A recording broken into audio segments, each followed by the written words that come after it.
Hey guys, tonight we're slipping into the fragrant, filth-caked cobblestones of 18th century Paris, a city that somehow managed to be the center of elegance and the epicenter of, well, highly avoidable odors. You're walking down Rue Saint-Honoré just as the sun starts to set. The air smells faintly of bread lavender and something disturbingly like cabbage that's lost its will to live. The fountains are burbling happily at street corners, gurgling with water that no one in their right mind drinks, and even fewer would dare bathe in. You pause. A horse cart clatters past. Its wheels spray something slushy and brown onto your stocking. You really try not to think about what it is. People say Paris is the city of light, but right now it's just the city of leaking. So before you get comfortable, take a moment to like the video and subscribe, but only if you genuinely enjoy what I do here. And hey, let me know in the comments where you're watching from and what time it is for you. I love seeing how far this sleepy little channel travels. Now dim the lights, maybe turn on a fan for that soft background hum, and let's ease into tonight's journey together. You pass a woman in a towering wig the size of a small forest creature.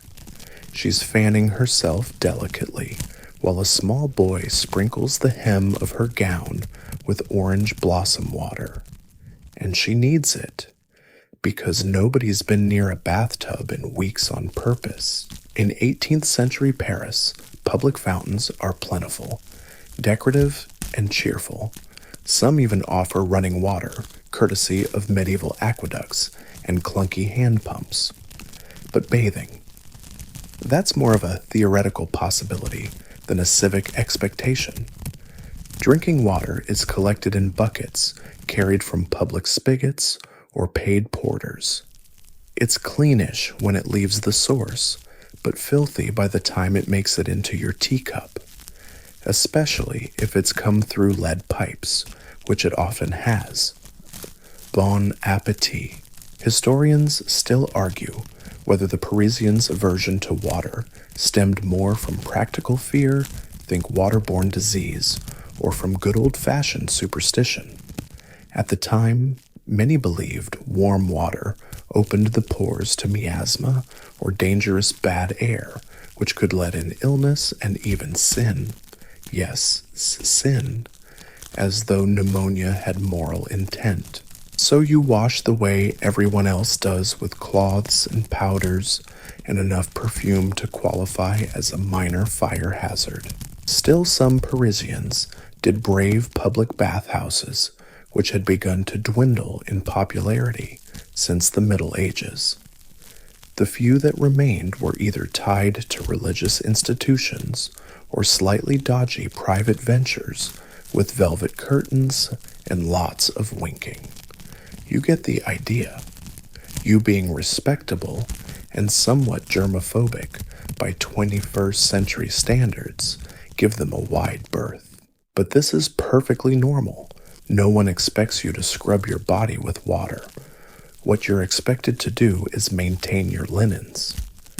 Clean underthings, especially chemises and shirts, act as a kind of second skin. They wick away sweat and body oils, absorbing everything so that your actual skin stays clean. In theory, you change your underclothes often. You don't clean your legs. And yet somehow, you still get invited to dinner. The streets of Paris are their own sensory event. Muck is constant. The smell of tanners' pits wafts across the Seine. The Seine itself smells like, well, hope mostly. Hope that the tide is going the other way. You make your way past a bakery where the scent of fresh bread fights valiantly against the neighboring fishmongers' less appealing inventory. Mixed into all this are the casual little offerings that people throw into the street's chamber pot contents kitchen waste, and the occasional dead rat. A popular local joke goes in Paris: if the wind doesn't blow your wig off, the stink will. Hilarious. Until a bucket of yesterday's stew hits your boot. You cross a market square where oranges are on display, glossy imported luxuries from Spain or Corsica. You reach out and handle one pretending you can afford it. Oranges are a kind of miracle, not just for their flavor, but because they cover smells with their citrusy brightness. Wealthy ladies carry orange peels in their gloves. Poorer folks sometimes boil the rinds and use the fragrant water to rinse well not themselves, but their linens or even the floors. You breathe in the scent, grateful for even a moment's reprieve. One nobleman you pass is literally carrying an orange in his hand, not to eat, but to sniff periodically, like a floral security blanket. He's got a tiny embroidered pouch tied to his wrist, a pomander. Inside are dried herbs, cloves, and maybe a whisper of lemon zest. It swings as he walks. He smells like an ambitious salad. There's a lingering belief that the nose, particularly a noble nose, should never be subjected to offensive smells, not for reasons of comfort, but for health. Bad odors, many believe, cause disease. This is called the miasma theory, and it's popular until the 19th century, when germ theory ruins everything and starts demanding actual sanitation. But for now, all you need is a lace handkerchief dabbed with verbena oil. That's your first line of defense. One quirky fact: some wealthy Parisians build artificial waterfalls inside their salons, not for humidity or decoration, but to mimic the soothing sound of clean water, even if the water itself is as stale as last week's gossip. That trickling sound is supposed to calm you. You suppose it works better if you don't know where the water came from. Eventually, your day winds down. You return to your lodgings, where the washing basin waits, looking like it wishes it had another job. You scrub your hands, maybe your face. Only if you're feeling decadent. A cloth, a bit of rose water, and a prayer to Saint Hyginus will do. And as you settle under your covers, you realize something nobody here thinks you smell. You're doing everything right by 18th century standards, which is to say you smell slightly less bad than average. Congratulations. You wake up before the bells begin to ring, sunlight filtering in through dusty shutters, the air still faintly perfumed from last night's dabbing of orange blossom on your wrist. It's time to get dressed, and that means one thing: layers. So many layers. But the most important one, your real cleaning ritual, is something utterly unwashed: your linen chemise. In 18th century Paris, people don't wash their bodies, they change their linens. Your chemise, the plain white undergarment you slept in, is like a sponge for every bodily exhale every night, sweat, every stress-induced pit stain. You'll change it today, maybe even iron a fresh one to wear beneath your stiff corset or waistcoat. But the water you'll use for that, not for your skin, heavens no, just the chemise. That's the real filter between you and the world. This isn't laziness, it's logic. Or at least what counts for logic in a time when bathing is suspected of causing everything from fevers to loose morals. Historians still argue whether these ideas came down more from medieval religious asceticism or from Enlightenment-era medical theory. But either way, the result is the same. You skip the tub, but make sure your shirt is spotless. You go to your washstand and eye the small porcelain bowl sitting atop it. There's water in there, cold metallic, and gathered from a shared courtyard pump the day before. You dunk a soft cloth in, wring it out, and start the ritual underarms, behind the ears, maybe a dab at the neck if you're feeling luxurious. This is your dry wash, and it's considered good hygiene. Next, the hair. If you're a gentleman, you'll dust your wig and adjust the powder rice flour, sometimes starch occasionally, even crushed scented herbs like lavender or rosemary. If you're a lady, your natural hair has likely been tucked under towering rolls, which may have been styled a week ago or a month. It depends how social you've been and how many lice combs you own. That brings you to your next concern smell, not body odor. In the way we understand it today, you've trained your nose not to expect roses from the human body, but something more like general aura. You need to present a scent that says, I am both fashionable and medically safe to stand next to. One fun little truth. You can't just pop over to the store and buy deodorant, but you do have options. You might rub yourself with linen infused with lavender oil, or for the daring vinegar steeped in crushed herbs, a sharp nostril-flaring concoction that somehow feels both invigorating and deeply suspicious. You look around your small room. A bit of potpourri sits near the window, made from last season's dried petals, a chunk of resin, and some old orange peel. It doesn't exactly mask anything, but it does create a vague sense of effort.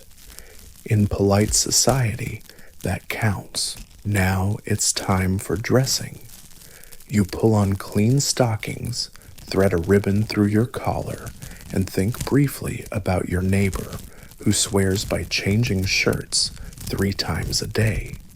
He's wealthy, of course, and probably paranoid, but also admired. Because here's the thing, 18th century cleanliness isn't about washing. It's about effort, appearance, discipline. White linens tell the world you're healthy, well-ordered, and above all, not a peasant. Peasants, by contrast, have far fewer chemises to rotate. Some wear the same one for weeks, maybe even a month in winter. Washing clothes is labor-intensive and requires access to either riverbanks or expensive washhouses.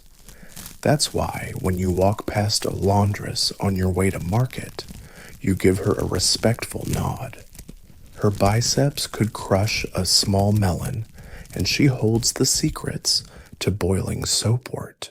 But back to you. You finally finish dressing and take one last whiff of your underarm. Slight tang of vinegar, a ghost of orange oil, and not much else. Good enough for the salon. As you step out onto the street, the breeze catches your powdered cuffs, sending a faint puff into the air. A dog sneezes as you pass. Coincidence, perhaps.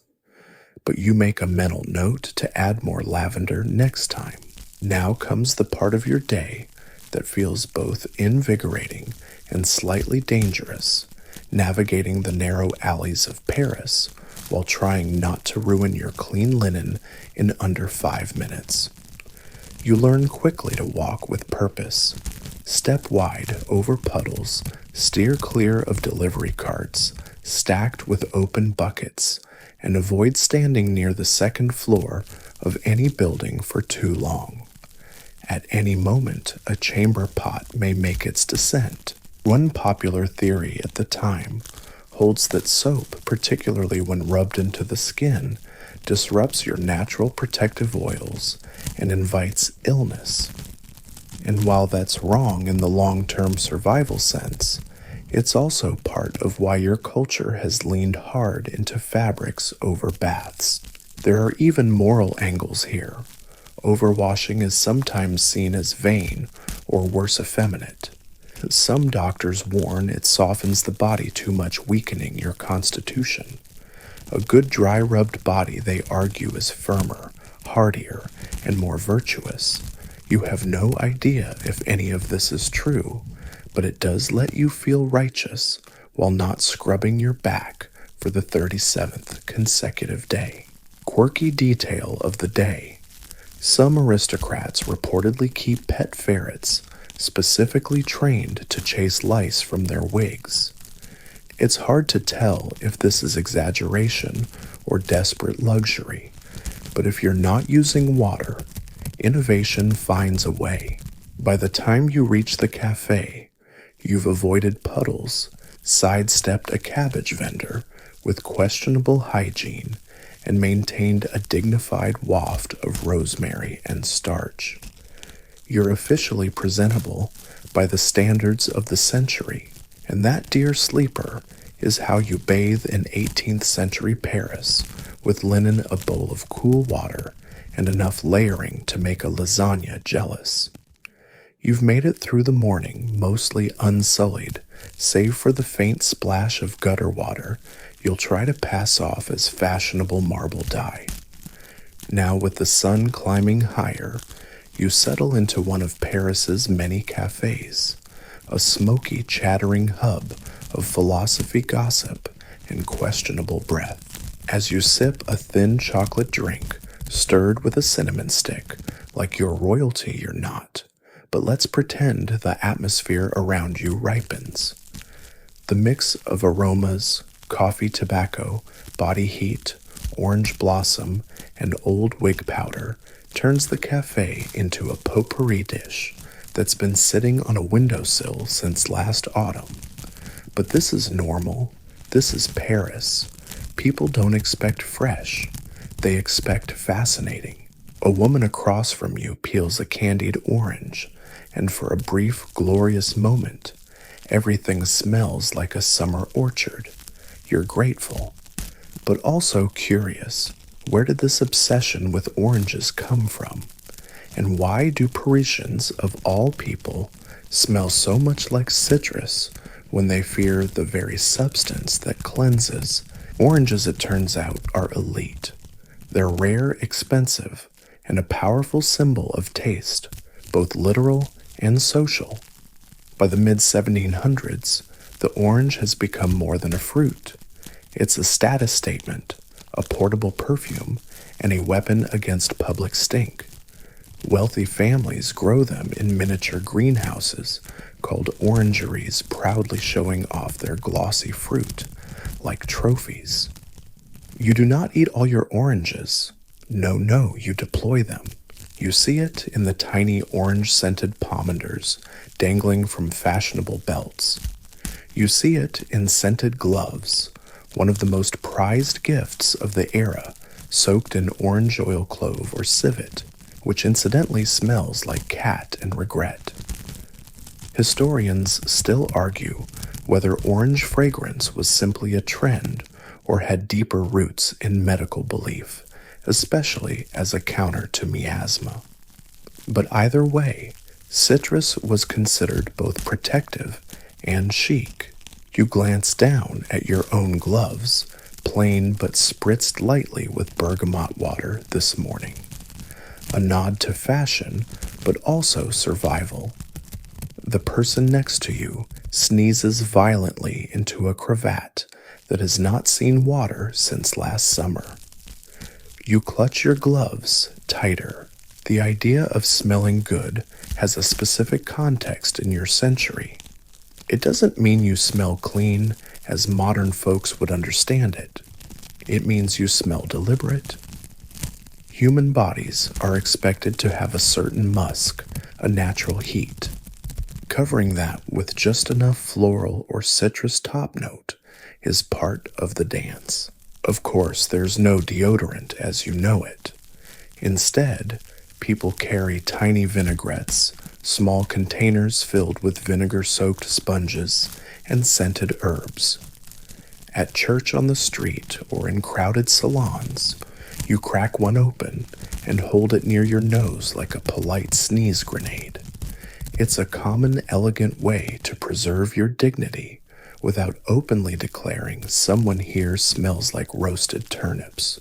You finish your chocolate and step out again into the sunlit chaos of Paris. A fishmonger is yelling about his fresh eels. A flower seller is hawking wilted violets at the corner.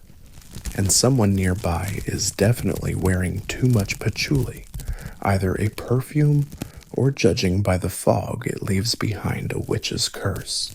You wander through the Marché des Innocents, where perfumes and powders are sold beside pickled beets and wooden spoons.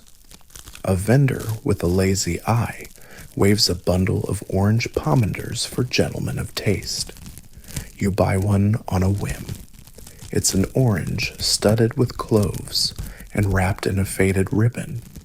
It smells like Christmas, or what you imagine Christmas might smell like if you weren't currently avoiding water, like it's a rabid wolf. A strange little fact you overhear as you linger by the cellar: some ladies, especially those in the court, keep perfumed pets. Tiny dogs bathed rarely in rosewater and carried under skirts to mask less agreeable smells. The dogs themselves are likely baffled by their lot in life, but they smell fabulous. You start to walk again, weaving through the midday crowd. A breeze kicks up, carrying with it an odd perfume, sweet but musky. Someone nearby is wearing ambergris, that mysterious and highly prized scent derived from whale excretions. It's one of the most expensive perfumery ingredients in Paris, and also one of the most confusing. Whale byproduct, luxury item. Somehow these ideas coexist without protest. And then, unexpectedly, you pass a group of students quoting Rousseau while fanning themselves with orange peels. One has even tucked a rind behind each ear for balance, he claims. You'd mock him, but honestly he smells pretty nice. As the afternoon stretches on the streets begin to bake, the heat lifts layers of odor from every surface: horse droppings, open drains, sweating humans. But in the midst of this, you spot a noblewoman stepping daintily from a sedan chair.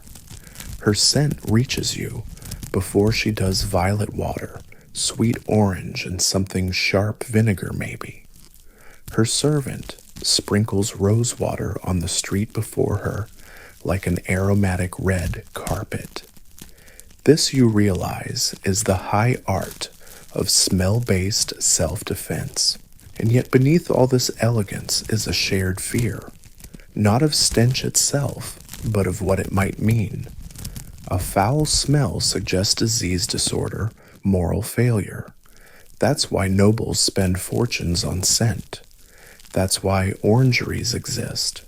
That's why no one questions the absurdity of perfumed rats or aromatized dogs. To smell good is to appear healthy. To appear healthy is to seem safe. It's not vanity, it's strategy. By the time you return home, your clove-studded pomander has warmed in your pocket. You lift it to your nose, breathe deep, and thank the gods of citrus for their mercy. The day is not yet over. The streets are still lively.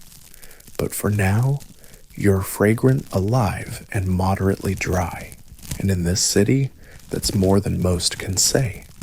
The light outside your window begins to soften, slipping from afternoon gold to that pale blue-gray shade Parisians call l'heure entre chien et loup, the hour between dog and wolf. A time when you can't quite tell friend from foe, and when the city's smells both charming and not begin to shift. You sit near your window with a cooling drink, maybe a sharp cherry cordial, and catch the wind carrying something familiar: smoke from a neighbor's cooking fire, tinged with fennel and a hint of burnt onion. Behind that, though, is something subtler: a floral thread, soap. Ah, yes, someone is laundering linens. Not bathing, mind you. That would be scandalous. But the chemises and cravats must be pristine. After all, clean linen suits clean body, at least by the 18th century math. So let's talk about soap. Or more precisely, let's talk about avoiding soap. Because while it exists and is used for laundry and occasionally for spot washing, it is most certainly not slathered on human skin without a serious reason. The belief widespread and surprisingly persistent is that warm water opens the pores and lets disease sneak in like a thief through an unlocked window. Historians still argue whether this fear was rooted more in miasma theory or in the lingering ghosts of medieval piety, but regardless, the outcome is clear: baths are suspect.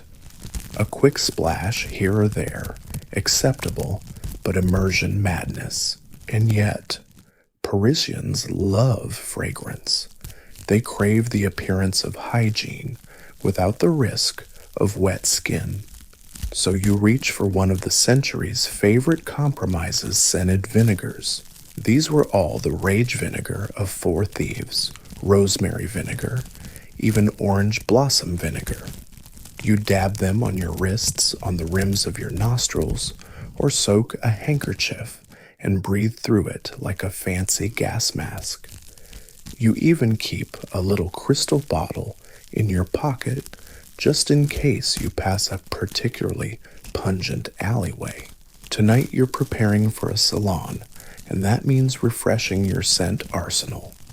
You don't have time for a full dry wash, so you do what the stylish do: reapply. You take your orange pomander from earlier and give it a little squeeze, releasing another puff of clove-scented citrus. You rub some floral vinegar onto your hands, which tingle slightly, maybe from the alcohol content, maybe from pride. And then you dust your chest and shoulders with a blend of cornstarch and powdered iris root. It's absorbent, it's fragrant, and it won't kill you. Probably. The salon you're heading to is hosted by a widow known for her candied violets and even more saccharine opinions on Rousseau. But her drawing room is spacious, the chairs well padded, and her guests usually less smelly than average. As you make your way down the Rue Saint-Honoré, you pass a group of servants hauling jugs of water from the public fountain. They're grumbling about someone upstream who's been washing pigs.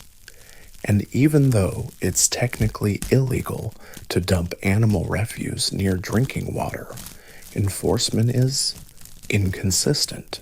You cross the street to avoid the puddle gathering near the curb and nearly trip over a chamber pot freshly emptied from an upper window. Ah, Paris.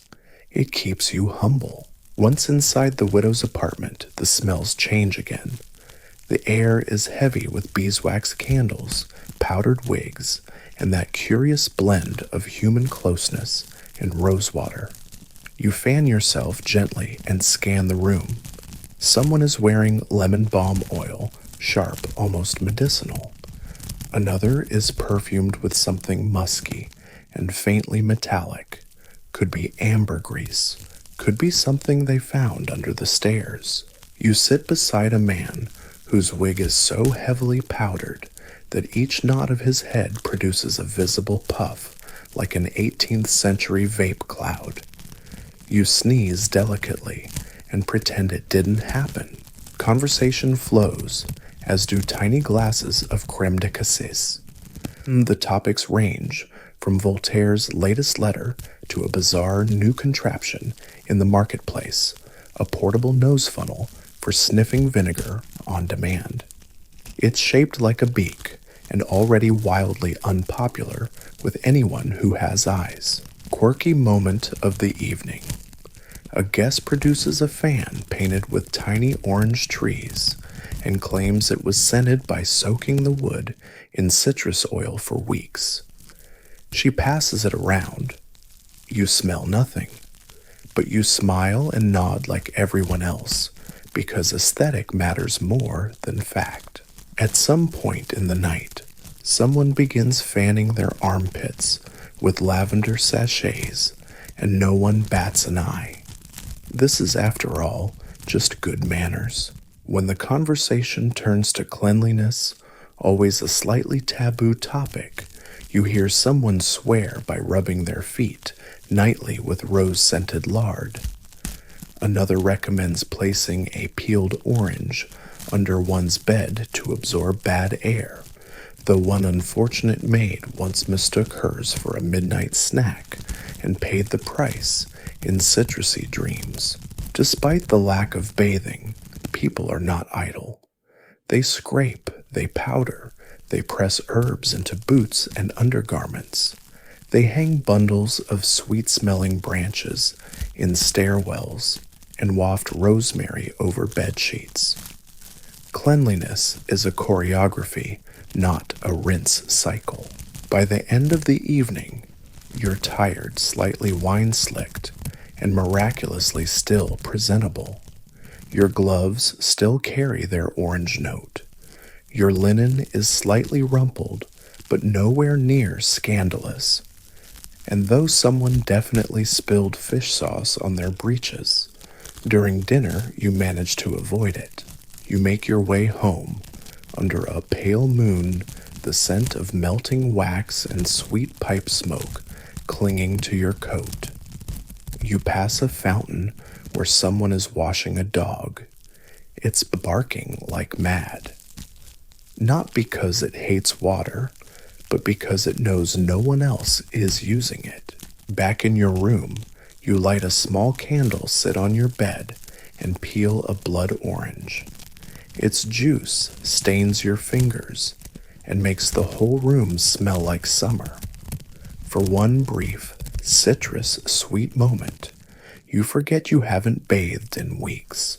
But hey, who needs water when you have vinegar, orange peels, and powdered mystery? Morning returns, as it always does, with a thud and a crow squawking somewhere far too close to your shutters. You blink awake in a tangle of linen and faint citrus. The half-eaten orange on your nightstand has begun to turn sweet and sour at once like a spoiled perfume. You make a mental note to replace it. You won't, of course, but you like having the illusion of control. Today's plan is simple: survive the midweek market run without being mistaken for a street sweeper or worse, a provincial. This means looking polished, smelling acceptable, and radiating that air of effortless superiority only possible when you've spent a solid 15 minutes vigorously brushing your teeth with burnt bread crust. Yes, that's right. In a world where water is dangerous and lye soap is nearly an insult, dental hygiene has evolved its own curious branch. You reach for the small ceramic pot on your washstand, powdered charcoal, crushed mint leaves, and maybe a sprinkle of sage if you're feeling extravagant. You dip your cloth-wrapped finger into it, then scrub your teeth with the same intensity you'd use to polish silver. It tastes like ash and ambition, but your breath will be neutral, maybe even gently minty if the wind hits right. Down in the street, the smells are already mingling in their usual chaotic opera: roasting chestnuts, wet wood cabbage stew, wet dogs, very dry humans. But amid it all, there's a smell you recognize, faint but persistent. Oranges. You follow the scent instinctively nose first until it leads you to an apothecary's stall near the Place Dauphine. The seller, a pinched man with thick spectacles and a suspiciously spotless apron, is hawking a new miracle product, essence of neroli, for the discerning nostril.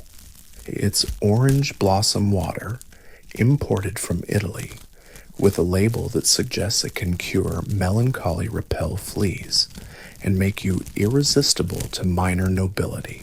You buy it, of course, not for any of those reasons, but because it smells like what heaven might wear to a garden party.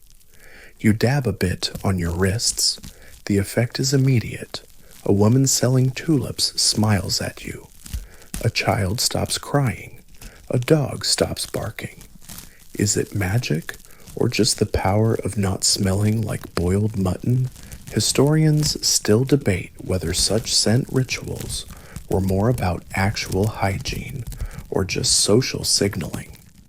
Did the orange blossom oil really clean you, or did it simply say to the world, I am not a danger either way it works? Later in the covered market, you watch a perfumer at work. He's blending essential oils into a base of whale fat, a popular fixative, because it clings to skin like gossip. He offers you a sniff of his latest invention, Morning Muse, which smells like bergamot lily and something faintly metallic. You pretend to consider it, but you're still loyal to your new neroli. You browse a little longer, fingering lace gloves and embroidered handkerchiefs, each one promising an extra layer of olfactory protection. Most of these accessories are doused in scent during production. A well-bred handkerchief you know isn't for blowing your nose. It's for pressing to your face when a fish cart rolls past. It's for faking a faint when your dance partner smells like goat cheese. You pick out one with tiny orange trees stitched along the edge. A little on the nose, maybe. But you're in too deep to stop now. As you wander through the stalls, you hear a vendor boasting about a new dry shampoo made from powdered barley and rose petals. Supposedly, it freshens hair and absorbs oils without the scandal of washing. You buy a small sachet and tuck it in your pocket. Tonight you'll pat your scalp like you're flowering a cake and hope it does the trick. Walking home with your spoils, a bottle of neroli water, a fresh handkerchief, and a mild case of perfumed sticker shock, you pass a small crowd gathered around a traveling chemist. He's demonstrating a new invention, a personal perfume cone. You light one end and it slowly burns, releasing a citrusy smoke around your head like a saintly halo. You consider it, then remember the time your cousin lit her wig on fire with a scented taper. No thank you. Back home, you lay out your purchases with the care of a military general arranging his weapons. Tomorrow, you'll use the barley powder. Tonight, you'll sponge your face and neck with diluted vinegar and reapply your neroli before bed. Just a touch. You don't want to seem eager. You also take a moment to refresh your linens. A light sprinkle of lavender water on the pillow, a dash of orange peel tucked into the wardrobe, and a sachet of dried herbs slipped beneath the mattress. Some say this keeps away moths. Others claim it fends off nightmares. You're just glad it doesn't smell like boiled socks. Outside Paris is winding down. The bells of a nearby church mark the hour with a muffled clang. Someone sings drunkenly in the street. A baby wails 2 floors down. But in your little room, everything smells calm, managed, orange sweet, and lightly floral.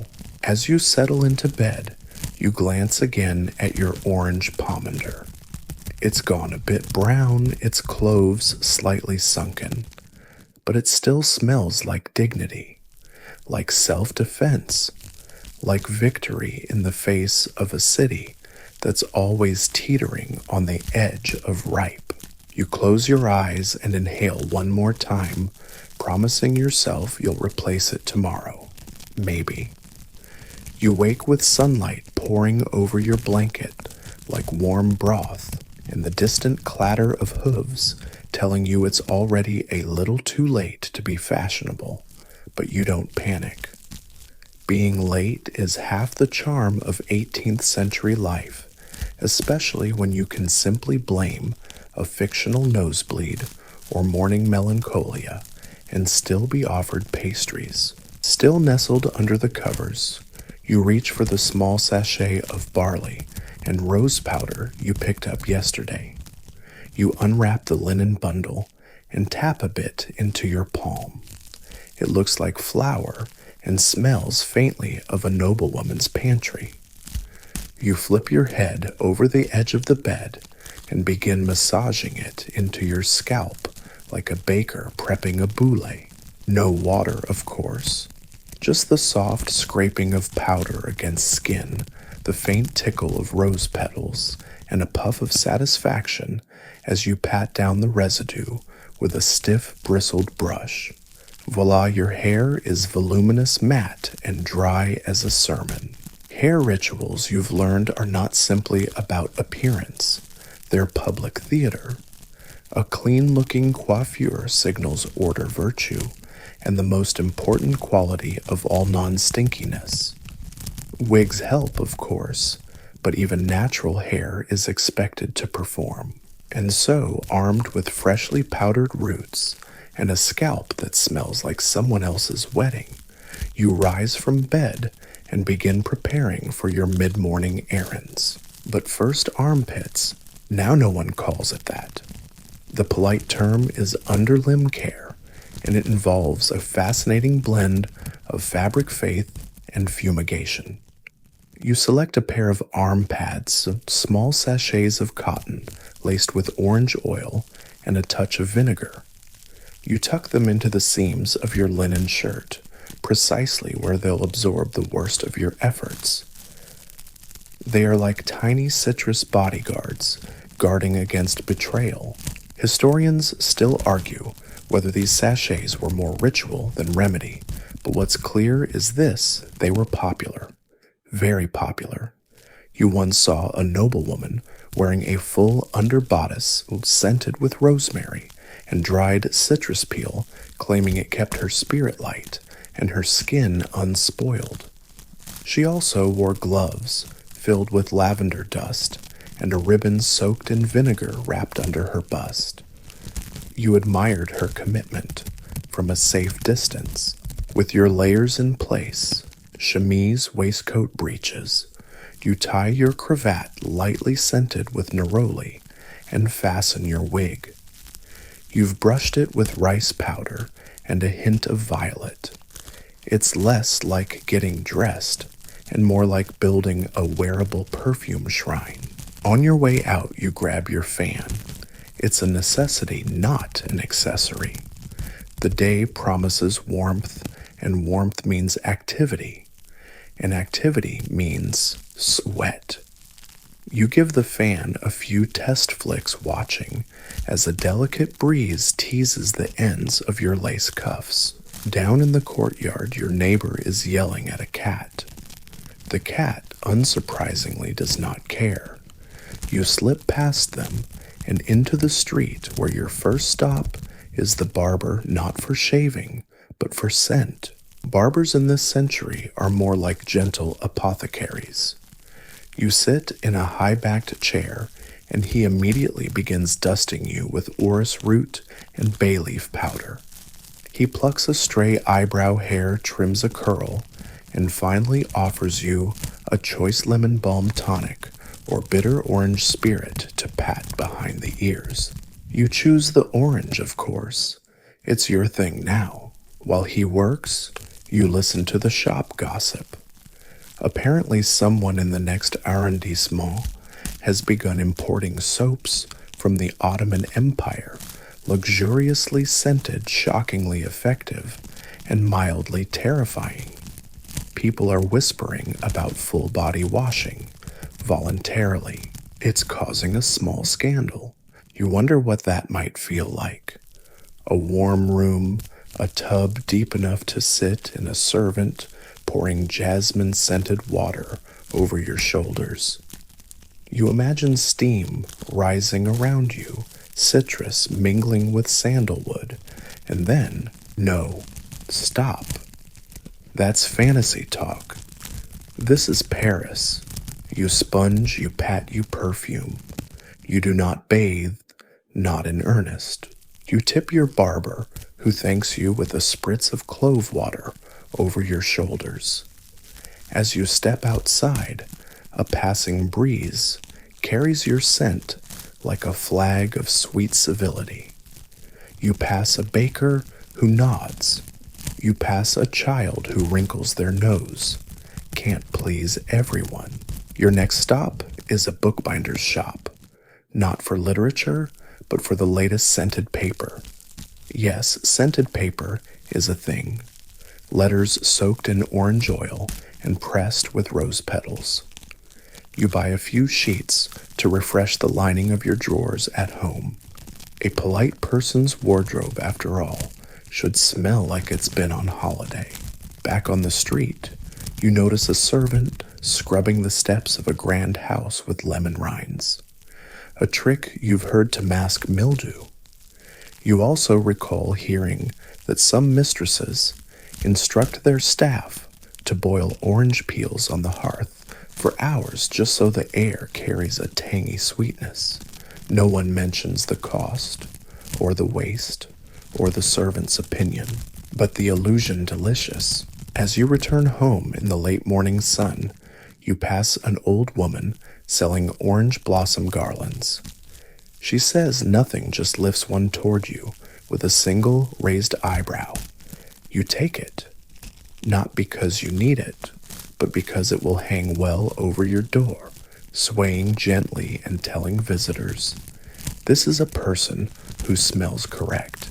Inside again, you place your purchases carefully fan on the vanity paper in the desk sachets restocked in your drawers. You peel another orange, slow and careful, placing each bit of zest along your windowsill. Let the sun coax the oils out. Let the whole room fill with warmth and rind.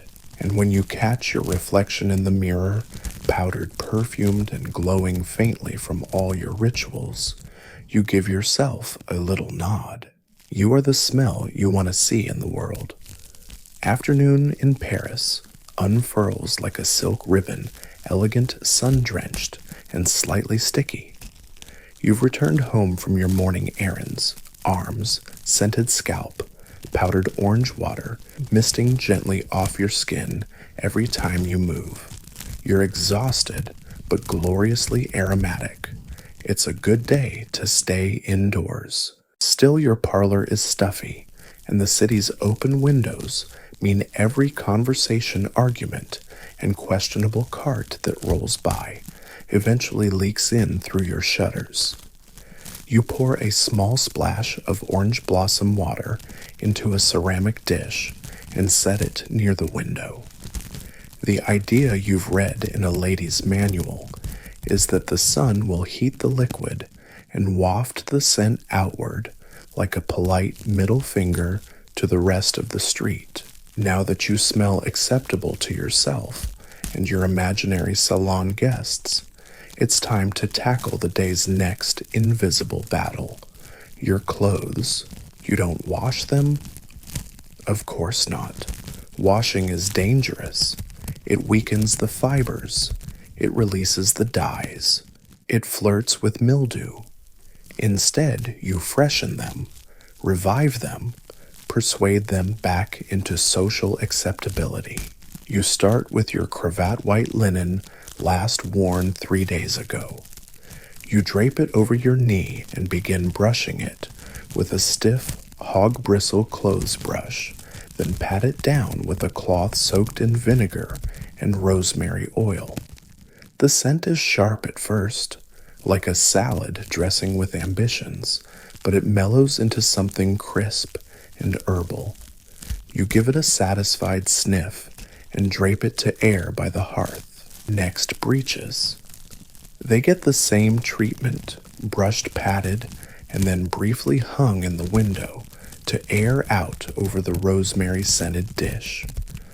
A mild breeze lifts them like lazy laundry ghosts. Historians still argue how often the average Parisian changed their clothing layers. Some say daily shifts were common among the well-to-do, while others insist even the nobility had a 3-day rule. What is clear, though, is that scent maintenance mattered more than fiber cleanliness. If you smelled clean, you were clean. That was the logic. Of course, for the lower classes, clothing hygiene was more ambitious. Outerwear might be brushed weekly. Underthings were swapped when visibly offending. But you're not common. You're scented like summer, and your breeches are currently absorbing sunlight like small, vain reptiles. You check the hem of your coat next. A faint smudge of something mud wine regret. You dab it with a mix of vinegar and orange peel zest. It lifts barely.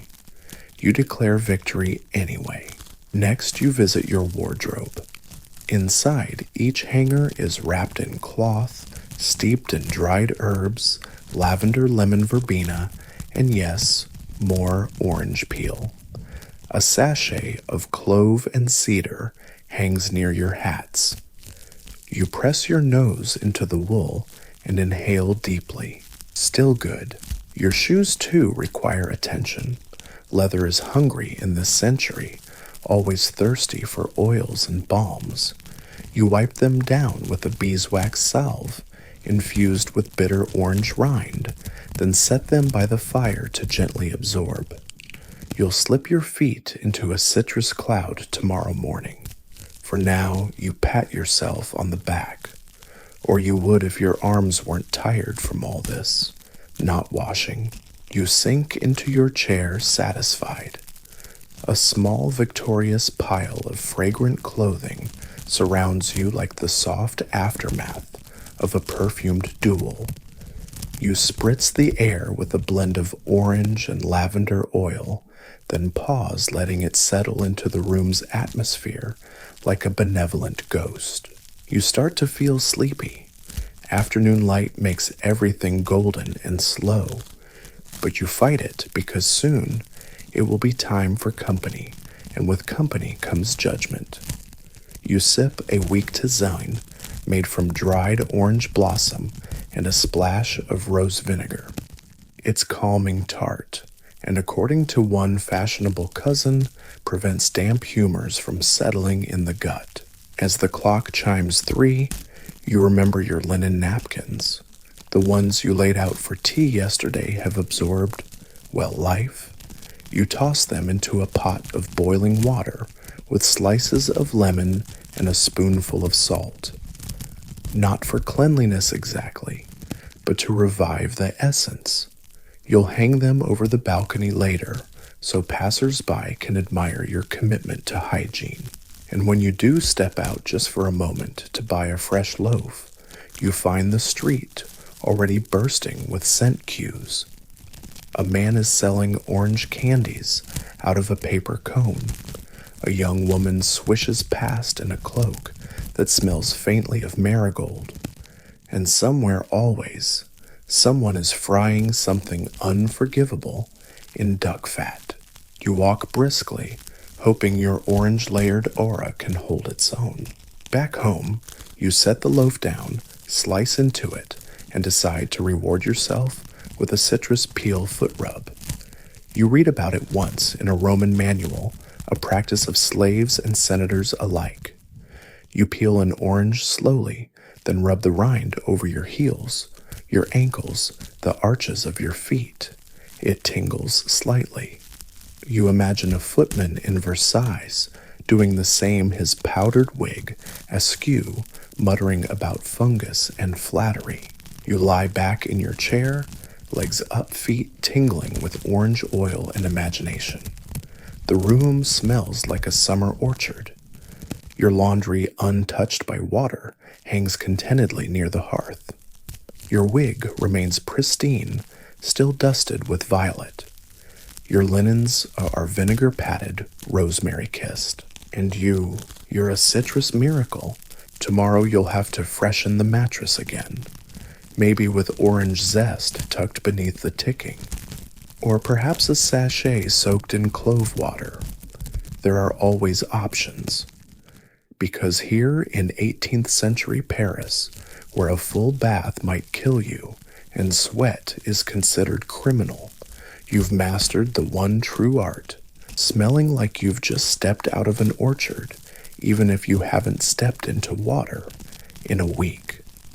The late afternoon sun begins to soften, casting golden light through your parlor windows, catching in the swirls of scent that drift lazily through the air like invisible silk. The room smells faintly of citrus rosemary and a touch of clove. Your feet are still tingling pleasantly from their orange peel spa treatment. And yet, as you sit in your embroidered armchair, slightly overstuffed and nobly lumpy, you know that one last preparation remains before you're truly ready to receive visitors. Your personal scent. Not just clean, not just pleasant, distinct. You cross the room to your vanity, which isn't a vanity so much as a shrine to the noble war against odor. Tiny glass bottles glimmer like relics.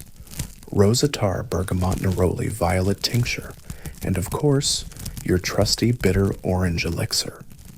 Each bottle is nestled into velvet grooves like sleeping nobles at a masquerade. You begin dabbing.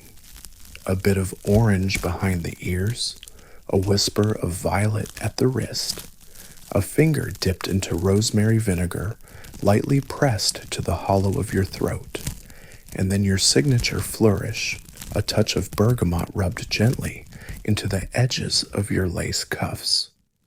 The movement is delicate, reverent. You aren't just scenting yourself. You're building an aura, a reputation. Back then, your fragrance said who you were. Not literally, though one particularly rich magistrate did commission a perfume that included essence of his personal estate's garden soil, which reportedly smelled like damp moss and entitlement. Still, your scent is more democratic. It's subtle, classy, less feast of flowers, more walk through an herb garden while being serenaded by orange trees. You take a moment to sniff your elbow, crease an important checkpoint historians rarely note. It smells fresh, faintly floral, with just enough citrus to suggest you didn't trample through a fish market on your way here. Excellent. There is, however, one final frontier, your mouth. No toothpaste, no mouthwash, but definitely no neglect. You reach for your tooth powder, made of crushed cuttlefish bone charcoal and dried orange peel. You sprinkle a bit onto your finger, dampen it with water, and rub it vigorously along your teeth. It tastes like chalk and burnt lemons, but your breath surprisingly neutral. For extra flair, you chew on a sliver of candied orange rind, then rinse with mint-infused vinegar. Your breath now says, "Yes, I do read Voltaire in the original French." Historians still argue whether these oral care routines were more cosmetic or medicinal. Some believe the citrus was chosen for its acid, others for its spiritual brightness. Regardless, you're confident it's doing something. At least you're not chewing on garlic cloves like that unhinged man you once sat next to at the opera. You check your reflection again. Skin pale but flushed from your vinegar rubs, wig powdered, not overdone, eyes clear, teeth presentable. You're ready. Your guests are due any minute now. You light a small cone of orange blossom incense and place it on the mantel. The scent rises slowly, spiraling toward the ceiling, masking any lurking smell of boiled cabbage from the neighbor's flat. The room now smells like an ethereal orchard with just a hint of mystery. You open the window slightly, just enough to let your fragrance waft out and flirt with the noses of passers-by. Downstairs, a knock. You hear the familiar clatter of buckled shoes on the stairwell, the rustle of silk petticoats a sneeze. You smooth your cuffs, dab a final drop of neroli on your pulse points, and open the door with a flourish. They greet you warmly, eyes twinkling noses, immediately twitching in appreciation. My dear, you smell like serenity, one of them says. Citrus serenity, you reply, deadpan. You usher them in. They remove their gloves, which of course are perfumed. One friend has gone with verbena, the other with spikenard, which you're unsure about but choose to accept as earthy. You offer them lemon-watered cloths to dab their faces, a small sign of courtesy, and a way to pretend we're not all gently decaying under our wigs. The tea service arrives chamomile orange blossom and slices of quince paste, arranged like sugary mosaics. No one mentions the lack of soap. No one talks about bathing. It's all understood. We are above water. Instead, you swap stories of new perfumers setting up shop near the Palais Royal. Someone's heard of a new tincture made from crushed green oranges. Someone else reports on a duchess using a scented glove trick to calm her nerves. Historians still debate whether this was medical aromatherapy or just social strategy. As you all sip your tea, the air grows warmer, thicker with laughter and subtle perspiration. You reach for your fan, flicking it open with a flourish. The movement stirs the scents in the room like a gentle potpourri storm. And when one guest rises, whispering that she must refresh her scent before dinner, you nod approvingly. She pulls from her reticule a tiny glass bottle, dabs her wrists, and offers you a sniff. Too much. Just enough to confuse a priest, you reply, and the room erupts in polite giggles. When they leave hours later, the scent lingers orange blossom lavender, the faintest hint of bergamot. It's not just a room, it's a memory. You move to your window, watching the evening settle in as shadows stretch and chimneys begin to puff. Somewhere a baker is lighting his oven. Somewhere else a servant is boiling laundry over lemon peels. And somewhere further still, a philosopher is ranting about how perfumes hide the truth of human decay. You sniff your sleeve and disagree. The truth, at least tonight, is that you smell absolutely divine. Evening descends over Paris with a softness that blankets the city in muted gold and deepening shadows. You stand by your window, watching lamps flicker on one by one in the neighboring buildings, their flames shivering behind lace curtains. The city exhales a tired, fragrant sigh, blending wood smoke-spiced wine and the faintest hints of orange peel. As the night deepens, your thoughts wander to the humble origins of the very scents that have become your secret armor against the city's infamous odors. Oranges, once an exotic luxury, now find their way into your daily life with a gentle persistence. But how did these fragrant fruits, born in distant sun-drenched groves, weave themselves so deeply into the fabric of Parisian life?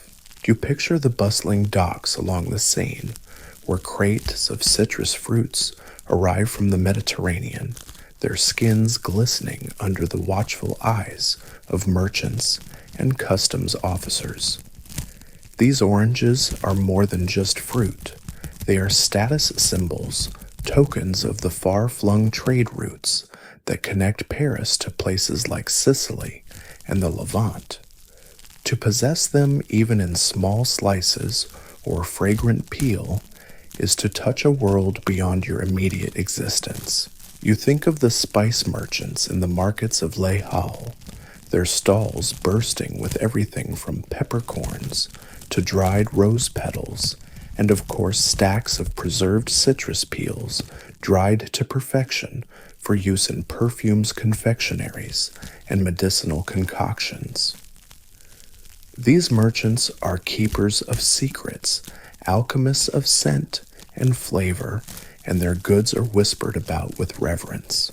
Historians still argue whether the rise of citrus scents in Paris was driven more by genuine appreciation for their aroma or by clever marketing campaigns aimed at masking the less pleasant realities of urban life.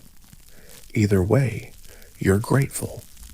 Without these fragrant allies, navigating the streets and salons would be a very different experience. You consider the many ways orange blossom water infiltrates your daily rituals: a splash on linens, a mist in the hair, a gentle rinse for the face. It's said to soothe the skin and calm the mind, qualities much needed in a city that never truly sleeps. As you prepare your evening meal, a modest dish accented with candied orange peel and a sprinkle of cinnamon, you marvel at how the scent of this simple fruit has become a thread connecting so many moments in your day.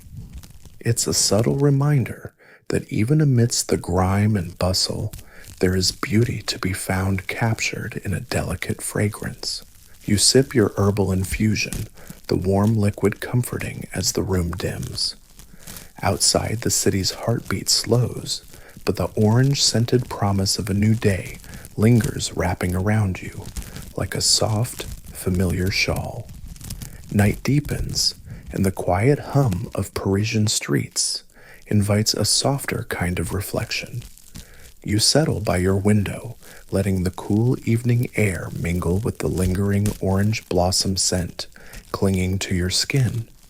The city's pulse slows, yet the dance of fragrance and tradition continues unseen beneath the surface. You recall the peculiar customs of the time, how bathing was often avoided, not only for health fears, but also because water was seen as stripping away protective oils and spirits.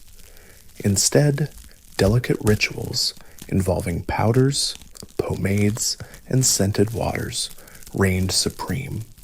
You remember the countless powders made from rice-crushed flowers and citrus peels that you gently dust onto your skin each morning, layering a fragrant barrier against the day's unseen grime. The art of scent was almost a language. A single spritz of orange blossom water could say, "I have cared for myself today," or "I belong to the refined world." The combination of smells was carefully curated to express status, mood, and intention. You smile at the thought that in a city where cleanliness was complicated, your aroma might just be your loudest declaration. Historians still debate whether this reliance on scent masked deeper social anxieties, fear of disease, class tensions, or even the body's natural odors, or if it was simply a reflection of evolving aesthetic tastes. Perhaps it was all these things wrapped into one delicate package. You think of your neighbors, each maintaining their own olfactory signature, some cloaked in lavender, others in jasmine, a few daring souls venturing into musk or ambergris. It's like a gentle garden of perfumes growing quietly in the shadows of stone facades and wrought iron balconies. Tonight you decide you will sprinkle a little extra orange peel oil on your bedding, a final flourish before sleep. It's said to promote sweet dreams and restful nights, a small comfort after a day lived in fragrant defiance of the city's less pleasant realities. You lay back the scent surrounding you like a soft lullaby, and as your eyes close, you imagine the orange groves far away where these fruits were born under sun and sky. Somehow their essence has traveled across continents, centuries, and customs to cradle you here gently as you drift off. The morning light slips softly through your curtains, casting a mellow glow that mingles with the faint remnants of last night's orange blossom mist. As you stretch and rise, you prepare to begin the daily cycle, once more aware that the rituals of scent and subtle cleansing are just as vital in the morning as they were last night. You start by carefully brushing your hair with a fine-toothed comb, a practice both soothing and symbolic. It's not just about untangling locks, it's about smoothing away the invisible dust of the city and preparing to layer on a fresh veil of fragrance. You reach for a tiny vial of pomade infused with bitter orange and rosemary, a concoction both fragrant and believed to protect against ailments carried by close contact. Applying it to your scalp, you inhale deeply, letting the bittersweet aroma anchor you in the calm of this private moment. There's a gentle humor in knowing that while your skin has remained largely untouched by water, it is never neglected. Dusting powders infused with dried flowers and orange zest are your daily armor. You sprinkle them lightly over your sleeves and neck, creating an invisible cloak of softness and scent. This dry cleansing, historians still argue, was more than cosmetic. It may have helped reduce skin infections or irritations caused by the city's dust and soot, though its efficacy remains debated. You glance at your reflection. The powdered wig, the faintly rosy cheeks, the subtle scent that clings invisibly to your skin. It all feels like part of an intricate dance between nature, culture, and necessity. Outside Paris hums to life the market stirring with calls of vendors selling fresh fruits and, of course, the ever-popular orange peels. Today, you plan to visit the apothecary. Those shops are treasure troves of aromatic delights, where you'll select new blends of scented waters and spices to replenish your supply. The apothecary's shelves groan under the weight of rare herbs resins, and citrus extracts a cornucopia of fragrances waiting to be bottled into your personal arsenal. As you step out, the cool air carries the mingled scents of bread-baking horse hooves on cobblestones and distant river water. It's a sensory reminder that the world is alive with complexity, and that amidst it all, your carefully cultivated orange-scented shield is a quiet victory. Stepping into the apothecary's shop, you're greeted by a warm swirl of aromas, dried herbs, resinous woods, and beneath it all, that familiar uplifting hint of citrus. Rows of glass bottles catch the light, their contents ranging from deep amber tinctures to delicate floral waters. It's a small sanctuary of calm, a fragrant respite from the bustling streets outside. You move carefully along the shelves, your fingers trailing over labels written in flowing script. Each bottle holds promise, a tiny universe of scent that might become your next signature touch. You pick up a vial of distilled orange blossom water, noting its pale, almost translucent color. The shopkeeper nods knowingly, a subtle smile playing on his lips. "A favorite of the ladies of the court," he murmurs. Nearby jars of dried orange peels sit beside lavender buds and sprigs of rosemary. You remember how these were once considered medicinal, as much as cosmetic, believed to aid digestion or calm the nerves. Historians still argue whether these uses were genuinely effective or simply comforting rituals, but either way, you're glad to partake. You select a few items: a fresh batch of orange blossom water, a small jar of candied citrus peel for your tea, and an unusual concoction labeled pommade d'agrumes, a rich balm scented with bitter orange and rosemary. The shopkeeper wraps them carefully, and you tuck them into your reticule. The weight of these fragrant treasures, reassuring. Outside the city hums with life the sense of fresh bread and roasting chestnuts mingling with your own subtle perfume. As you walk home, you think about how these aromas, once rare and exotic, have become woven into daily Parisian life, softening the edges of urban existence and adding a touch of grace to routine. Later, as you apply the new pomade, you marvel at the way these simple rituals connect you to a larger story, a centuries-old dance of scent culture and survival. The orange blossom lingers a gentle reminder that even in a world hesitant about water and bathing, beauty and comfort can bloom in unexpected ways. The afternoon sun filters softly through your curtained windows, casting delicate patterns on the wooden floor. You settle into your favorite chair reticule by your side and begin the familiar dance of preparing for the evening's social rituals.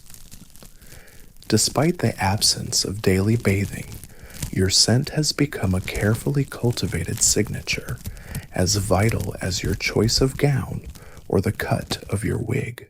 You recall the quirky custom of scented gloves, a peculiar yet charming accessory among Parisians who wish to extend their fragrance beyond skin and hair. These gloves were often lightly dusted or sprayed with citrus-infused waters, allowing one's aroma to trail subtly with each gesture, a delicate statement of refinement and subtlety. Today, you decide to refresh your own gloves with a spritz of orange blossom and rosemary water, the cool liquid leaving a faint shimmer on the soft fabric. Wearing them feels like slipping into a secret society, one where scent speaks volumes and words sometimes fall short. Historians still debate whether these scented gloves were more about masking odors or asserting social identity, but either way, they've become a beloved part of your routine. The gloves' gentle rustle as you move adds a soothing rhythm to the evening's preparations. You turn to your dressing table, where small bowls hold mixtures of crushed orange peel lavender and other fragrant botanicals. These are not merely decorative. Rubbing them gently on your skin lends a delicate aroma and is believed to ward off unwanted ailments. Some say the citrus oils helped combat the city's less pleasant smells, while others claim it was a matter of pride and personal care. As you apply a bit of the fragrant mixture to your neck and wrists, you imagine the bustling markets where these botanicals were traded exotic goods, traveling miles to find their way into your hands. It's a comforting thought that connects you to a broader world, even as your life unfolds within the city's narrow streets. With your gloves refreshed, your scent layered, and your spirits lifted, you feel ready to face the evening. The delicate balance of citrus herbs and a hint of something indefinably Parisian surrounds you, a gentle shield against the day's complexities. You step toward the door heartlight, and senses attuned carrying with you the quiet confidence that comes from knowing your fragrance tells a story as rich and textured as the city itself. The soft glow of candlelight fills your chamber as twilight deepens into night. You sit quietly savoring the last moments before the city's restless energy fades into a gentler rhythm. Your mind drifts to the intriguing ways Parisians like you manage to maintain a semblance of cleanliness and dignity without the modern comforts of daily bathing. You recall how powders made from dried orange peels and fragrant herbs were not only cosmetic, but sometimes sprinkled on bed sheets and in closets to keep linens fresh. It's a charming notion. Beds that smelled faintly of citrus groves rather than musty old fabric. Such details remind you that even in times when hygiene was a complicated affair, people found inventive ways to bring comfort and pleasantness to their daily lives. There's a quiet humor in imagining the elaborate care that went into masking the realities of urban life, the bustling markets, the close quarters, and the limited access to clean water. Yet despite these challenges, the city never lost its charm. You smile to yourself, knowing that the gentle orange scent wafting through your room is a testament to resilience and creativity. Historians still argue whether these fragrant practices were primarily practical or symbolic, a blend of both perhaps. What's clear is that they offered a form of self-expression and reassurance in a world that could be harsh and unpredictable. As you prepare to rest, you lightly sprinkle some dried orange peel into your nightstand drawer, imagining that its subtle aroma will lull you into peaceful dreams. The delicate balance of scent tradition and daily ritual wraps around you like a soft blanket. Outside, the city slows its many stories, folding quietly into the night. Inside, you breathe deeply comforted by the warmth of your little orange-scented sanctuary. You lie back as the room dims, and the final traces of orange blossom water linger softly in the air. The world outside has quieted, and the gentle rhythm of the city's night breathes a lullaby that blends seamlessly with your own slowing pulse. Your thoughts drift lazily back to the remarkable resilience of those 18th century Parisians who navigated a life where bathing was rare, but careful scenting was an art form. You think of how each layer of powder, each spritz of fragrant water, was not just a practical choice, but a tender ritual, an act of self-care in a world that could be dusty, crowded, and sometimes unpleasant. The idea that the scent of oranges could cloak an entire city, weaving its way through salons, streets, and homes feels almost magical now. It's a reminder that comfort often comes not from grand gestures, but from the small, persistent details we surround ourselves with. Historians still debate the exact reasons behind these scenting practices. The balance between health, fears, social expectations, and personal preferences remains a lively topic. But what you know, lying here in the quiet, is that these rituals gave a kind of grace to everyday life, turning even the most mundane moments into experiences tinged with beauty. As your eyelids grow heavy, you imagine the distant orange groves under warm sunlight, their fragrance carried on soft breezes across the centuries to your very room. You let that thought cradle you, the gentle reminder that even in the past, amid challenges and constraints, people found ways to bring lightness and sweetness to their days. With that peaceful image, you drift deeper into sleep, wrapped in the soft, enduring scent of oranges, a fragrant thread connecting you through time and space to a world that was both strange and strangely comforting. The night settles fully now, and your breathing slows to a gentle, even rhythm. Imagine the soft golden light of a Parisian candle flickering just out of sight, casting warm shadows that dance quietly along the walls. The city is asleep, wrapped in a blanket of calm, and you are part of that quiet peace. Feel the lingering scent of orange blossom, delicate and soothing, like a whisper on your skin. It's a gentle reminder of simpler times where small rituals brought comfort and connection amid the bustle of daily life. Let that fragrance fade slowly, like a lullaby sung by a distant grove of trees swaying in a summer breeze. Your thoughts grow softer, drifting like petals on a gentle stream. The worries of today melt away, replaced by a calm curiosity for the past, a world where even without modern comforts, people found warmth in their daily routines and beauty in the unexpected. As you sink deeper into rest, imagine yourself surrounded by those delicate citrus blossoms, their scent weaving through your dreams. Let it carry you peacefully through the night, a fragrant thread guiding you safely to morning. Now, as your eyelids close, fully know that you are part of this long, quiet story, one scented with oranges and wrapped in gentle care. Hey guys, tonight, we step quietly into the shadowy streets of Victorian London, where the gas lamps flicker softly and the city hums with a restless energy. It's well past midnight, yet here you are, slipping through the heavy velvet curtains of a modest tea parlor that never seems to close.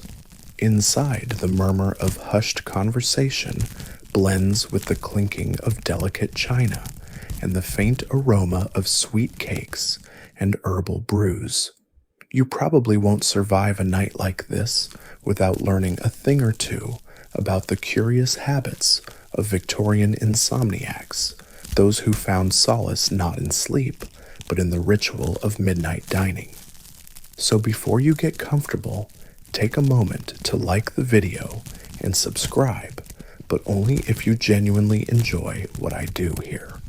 And hey, drop your location and local time in the comments. I love seeing where in the world we're all tuning in from. Now dim the lights, maybe turn on a fan for that soft background hum, and let's ease into tonight's journey together. You step deeper into the parlor where flickering candlelight casts a warm glow on the worn wooden tables and the faces of fellow night owls, artists, factory workers, and restless souls like yourself.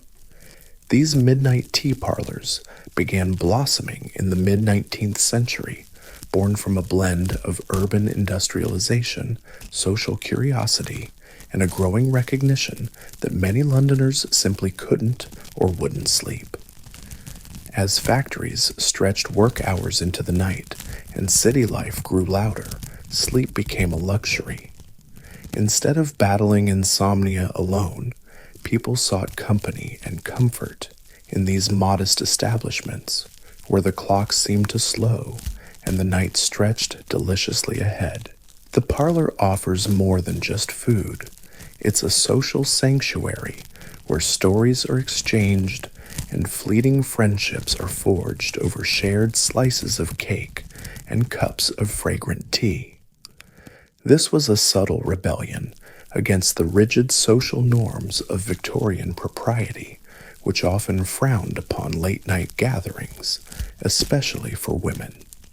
Here, under the soft glow and the watchful eye of a wary but tolerant proprietor, insomniacs could lose themselves in gentle distractions and a bit of sweetness. Historians still argue whether these tea parlors were primarily a response to industrial insomnia or a fashionable new social scene, but what's clear is their role in transforming the nighttime landscape of London. They blurred the lines between day and night rest and wakefulness, solitude, and community. For you, stepping into one tonight is like dipping a toe into a different rhythm of life, a rhythm marked by quiet camaraderie, the rustle of lace and whispers, and the steady comfort of a hot drink cradled in your hands. As you settle in, your eyes adjust to the soft shadows, and your senses awaken to the mingling scents of jasmine bergamot and just a hint of something spiced cinnamon, perhaps. Around you, small plates bear an assortment of cakes, biscuits, and delicate pastries, each with its own story. The air is warm, filled with a gentle buzz of quiet laughter and the occasional clatter of a spoon stirring in porcelain. This is not merely a place to stave off hunger. It is a balm for the sleepless mind. And so with the city's night wrapped tightly outside, you begin to understand why these tea parlors held such a magnetic allure. They were places where time slowed, where insomnia was met not with frustration, but with gentle indulgence, and where the midnight hour could feel less like a curse and more like a shared secret. The flicker of candlelight catches the delicate rim of your teacup as you reach for a bite from the plate before you. The menu tonight is a comforting blend of the familiar and the slightly indulgent, rich fruitcakes, dense with candied peel buttery scones, warm from the oven, and delicate tarts topped with glossy glazes that shimmer like little jewels. These foods were the staples of the Victorian midnight tea parlor, offering not just sustenance, but a kind of solace to those grappling with the long, wakeful hours. You learn that the Victorians had an intriguing relationship with food and drink late at night. Far from the light salads or herbal teas, you might expect many dishes were hearty rich and often sweet calories that both comforted and energized the insomniac patrons. Sweet cakes, dense puddings, and buttery pastries appeared regularly sometimes, alongside savory pies or jellied meats, creating an unexpected symphony of flavors that might seem counterintuitive for sleep, yet were deeply comforting. One curious tradition you notice is the popularity of midnight syllabubs, frothy cream-based drinks flavored with lemon or wine. Served chilled in delicate glasses, these were both a treat and a mild indulgence embodying the Victorian knack for transforming even a simple drink into a mini-ceremony. The syllabub's airy sweetness felt like a gentle hug after a long day, even as it stirred faint debates about whether such indulgences truly soothed restless nerves or kept them alert. Historians still argue whether these rich foods were a practical way to stave off hunger or an indulgent escape from the stresses of urban life. But what's undeniable is the way these menus reflected a delicate balance between comfort and excitement. For many, the midnight meal was a rare moment of pleasure in an otherwise demanding world, a small rebellion against the rigid daytime routines. As you nibble a piece of sticky toffee cake, the warmth of the parlor and the gentle hum of conversation around you create a cocoon from the chilly London night outside. The sugar rush feels oddly soothing, a subtle dance between energy and calm, while the scent of spiced cinnamon and cloves lingers on your tongue. In the corner, a small group debates the virtues of various teas, their voices low but animated. You overhear mention of chamomile's calming qualities and the stimulating effects of black tea, a reminder that the choice of drink was just as vital as the food itself. These discussions, casual yet sincere, add another layer to the midnight tea parlor experience, blending knowledge, superstition, and personal preference into a quietly vibrant tapestry. So here you are, surrounded by the smells, tastes, and textures of a Victorian night, alive with flavor and companionship. The menu isn't just about feeding the body, it's about nourishing the restless soul one bite and sip at a time. You lean back in your chair, feeling the comforting weight of the night wrap around you as the conversation hums softly like a lullaby.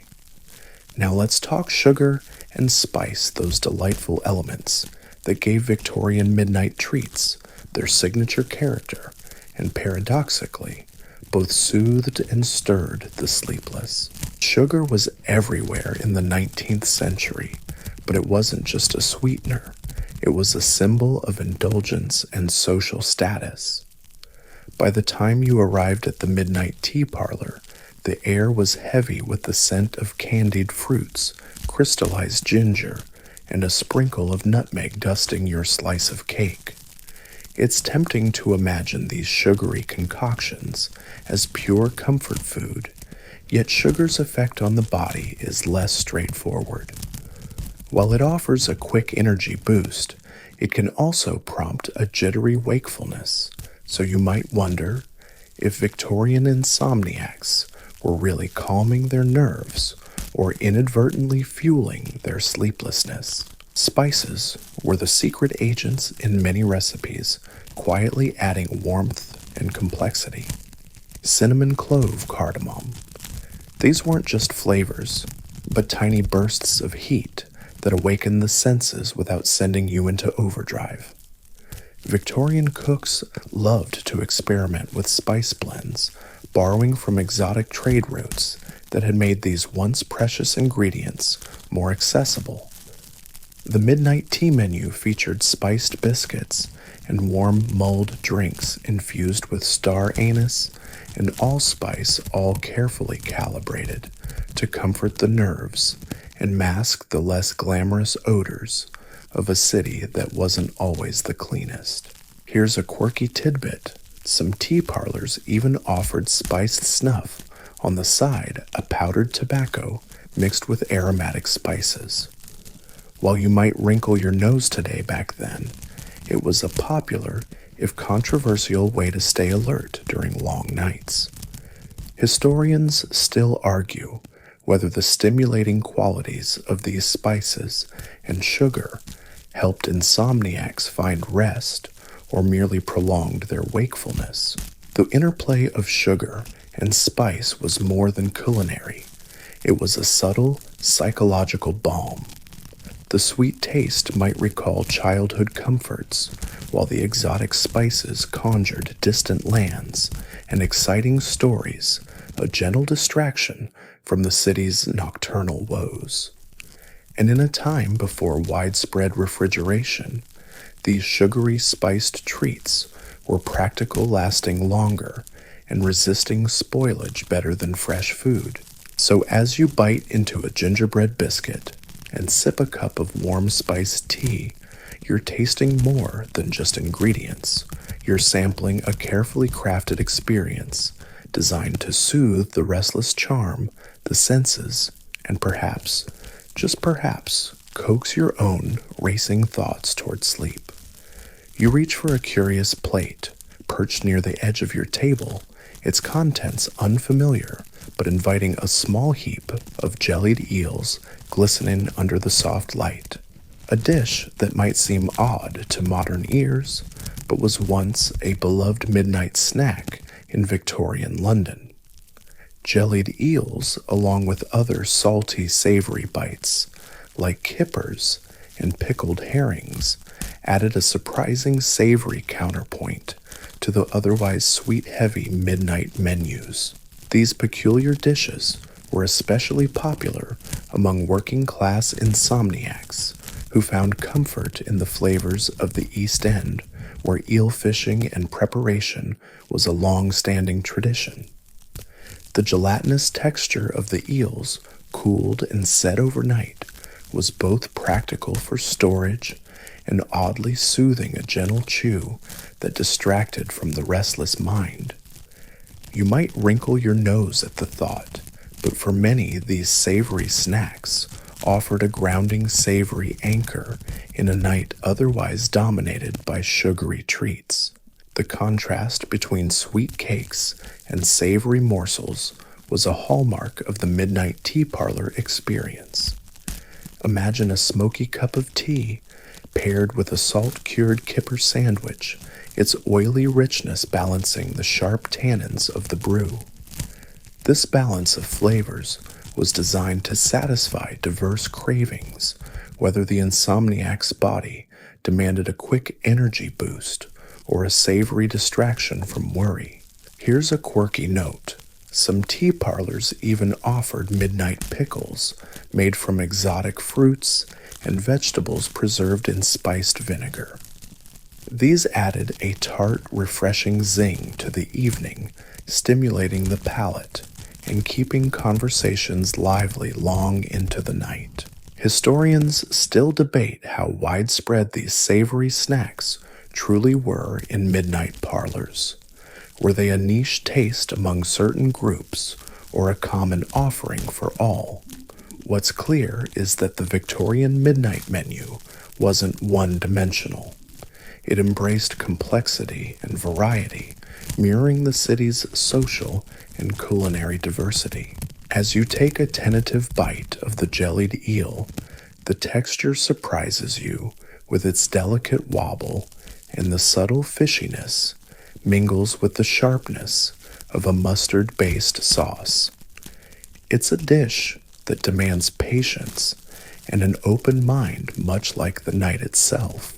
This savory interlude reminds you that Victorian insomnia wasn't simply a medical condition to be fixed. It was a lived experience, textured and flavored by the rhythms and tastes of a city that never truly slept. The tea steams gently in your cup as you let your thoughts drift toward the rituals surrounding the midnight tea parlor itself. These were not just places to eat and drink. They were carefully curated environments designed to soothe the restless and calm the racing mind. The decor was deliberately cozy, heavy curtains to block the chilly night air, plush chairs that invited lingering and softly glowing gas lamps that cast a warm golden hue over everything. One of the more curious features you notice is the presence of quiet corners or alcove spaces where patrons could tuck themselves away from the mild bustle of the main room. These nooks offered a rare kind of privacy in a public setting, a chance to retreat without retreating completely. Imagine a tired seamstress sinking into one of these corners after a long shift, her hands still faintly smelling of fabric and starch, finding a moment of peace with a slice of sponge cake and a cup of chamomile tea. Victorian etiquette still loomed large, even in these nocturnal havens. There were unspoken rules about how to behave, keep your voice low, avoid overt displays of emotion, and never overstay your welcome. The tea parlor was a refuge, but not a wild party. Its charm was in gentle company and quiet conversation. This subtle blend of sociability and restraint created an atmosphere uniquely suited to those caught between sleep and wakefulness. A quirky detail is the use of scent sachets placed on tables or tucked into coat pockets. These small bags of dried flowers and herbs, often lavender or rose petals, were believed to have calming effects and were a gentle nod to the Victorian fascination with aromatherapy.